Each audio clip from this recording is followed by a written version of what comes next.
Hello everyone, this is Subbu. మీరు చూస్తున్నారు web development with pandas. ఈరోజు మన వీడియోలో ఒక అప్లికేషన్ లేదా ఫుల్ స్టాక్ అప్లికేషన్ని ఎలా డెవలప్ చేస్తారు అండ్ ఎలా టెస్ట్ చేస్తారు, డిప్లాయ్మెంట్ ఎలా చేస్తారు, మొత్తం లైవ్లోకి ఎలా తీసుకొస్తారు, ఎస్ఈఓ ఆప్టిమైజేషన్ ఎలా చేస్తారు మొత్తం చూద్దాము. ఇది డే 1 అనమాట. మనం ఇప్పుడు లైక్ ఈ వీడియోలో మనం ఏం చూస్తామంటే లైక్ ప్రాబ్లమ్ స్టేట్మెంట్ ఏంది, ప్రాబ్లమ్ స్టేట్మెంట్ తీసుకొని ఏ ఫుల్ స్టాక్ ద్వారా చేస్తారు, ఎలా చేయాలి అని చూద్దాం అనమాట. అండ్ ఇదనమాట మొత్తం అప్లికేషన్ అనేది, మా పాండా ఫైల్స్ అనేది.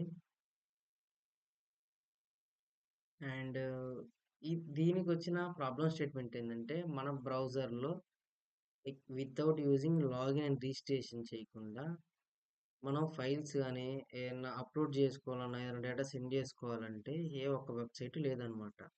ఫైల్స్ అప్‌లోడ్ జేసుకోవడానికి, డౌన్‌లోడ్, షేర్ జేసుకోవడానికి. ఆ ప్రాబ్లమ్ స్టేట్‌మెంట్ తీసుకొని నేను ఈ ప్రాజెక్ట్ అనేది డెవలప్ చేశాననమాట. అంటే లైక్ ఎక్కడా లేదు గాబట్టి, మనం కొత్తగా చేస్తే ఎవరైనా యూజ్ వస్తారని ఇది చేశాను. నేను ఏ స్టాక్ యూజ్ చేశాను దీనికంటే, ఇప్పుడు మనం ఫుల్ స్టాక్ అంటే చాలా ఉంటాయి.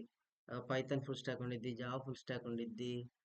And Java script full stock ఉండిద్ది, డాట్ నెట్ ఉండిద్ది, రూబీ ఆన్ రైల్స్ ఇలా ఉండిద్ది.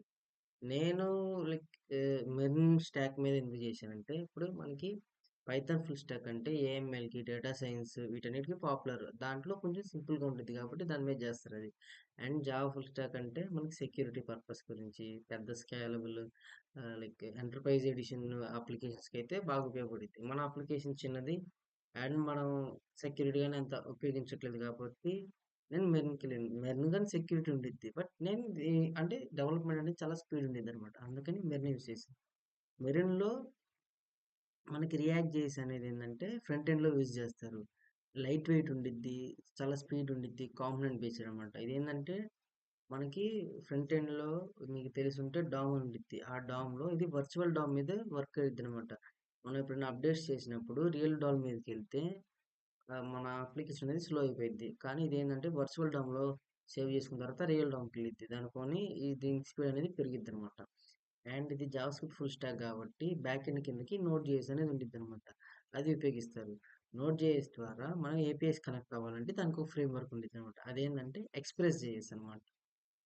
అండ్ మనకి ఇది ఎక్స్‌ప్రెస్ ఎలా చెప్పుకోవాలంటే పైథాన్ ఫుల్ స్టాక్‌కి జాంగో, ఫ్లాస్క్, ఫాస్ట్ ఏపీఐ ఎలాగో ఇక్కడ ఎక్స్‌ప్రెస్ జేఎస్ అనమాట. అండ్ మాంగోడిబి అనేదేంటంటే మనం డేటాబేస్‌కి ఉపయోగించాము. లైక్ ఇయన్నీ ఫ్రీ ప్లాట్‌ఫామ్స్ ఉండేవంట డిప్లాయ్ చేసుకోవడానికి. ఇయన్నీ ఓపెన్ సోర్స్ అనమాట. ఈ మాంగోడిబి అనేది ఎలా స్టోర్ అయ్యిద్దంటే, లైక్ మనకు పైథాన్‌లో డిక్షనరీస్ లాగా సేవ్ అయ్యిద్ది. అంటే కీ వాల్యూ పేర్స్ లాగా సేవ్ అయ్యిద్ది. అండ్ జేసన్ ఫార్మాట్‌గాని ఉంటదనమాట. అండ్ మనం అప్లికేషన్ రెడీ చేయాలంటే 2 డిఫరెంట్ పార్ట్స్‌కి తీసుకోవాలనమాట. అదేంటిదంటే ఫస్ట్ క్లయింట్ అండ్ సర్వర్ కింద తీసుకుంటారు. క్లయింట్ అంటే ఫ్రంట్ ఎండ్ అనమాట. ఫస్ట్ మనం ఏం చేయాలంటే మనకి ఏదైతే యూజర్ ఇంటర్ఫేస్ కావాలో, ఎలా అంటే ఇదిగోండి ఇక్కడ చూస్తున్నారు. ఇక్కడ యూజర్ ఇంటర్ఫేస్ ఎలా ఉందో మనకి ఇలా కావాలని మనం ఫస్ట్ యూఐ డిజైన్ చేసుకోవాలన్నమాట. యూఐ డిజైన్ చేసుకున్న తర్వాత సర్వర్ పార్ట్‌కొచ్చి సర్వర్‌లో మనకి కావాల్సిన బ్యాక్ ఎండ్‌కి యూజర్ లాగిన్ ఉంటే లాగిను ఇయన్నీ మనం లైక్ కోడ్ చేసుకొని చేయాలన్నమాట. ఇది మనకి ఒక అప్లికేషన్‌ని ప్రాబ్లమ్ స్టేట్మెంట్ తీసుకొని దేని మీద చేస్తే బాగుండిద్దని తెలుసుకున్న తర్వాత అప్లికేషన్‌ని ఇలా డెవలప్ చేయాలన్నమాట. ఇలా మన ఎస్ఆర్‌సి ఫోల్డర్‌లో మన ఫైల్స్ అన్నీ ఉంటాయి. ఇక్కడేమో చాలా ఫోల్డర్స్ అనమాట. లైక్ కంట్రోలర్స్ అని, మిడిల్ వేర్స్ అని, మోడల్స్, రౌట్స్ ఇలా ఉంటాయన్నమాట. ఇలా మన అప్లికేషన్ అనేది ఒకటి మన ప్రాబ్లమ్ స్టేట్మెంట్ తీసుకొని దీని మీద చేయాలి, ఎలా బిల్డ్ చేయాలి తెలుసుకున్నాం. ఇది పార్ట్ 1 అనమాట. పార్ట్ 2లో ఎలా డిప్లాయ్ చేయాలి అని తెలుసుకుందాము. Thank you for watching guys.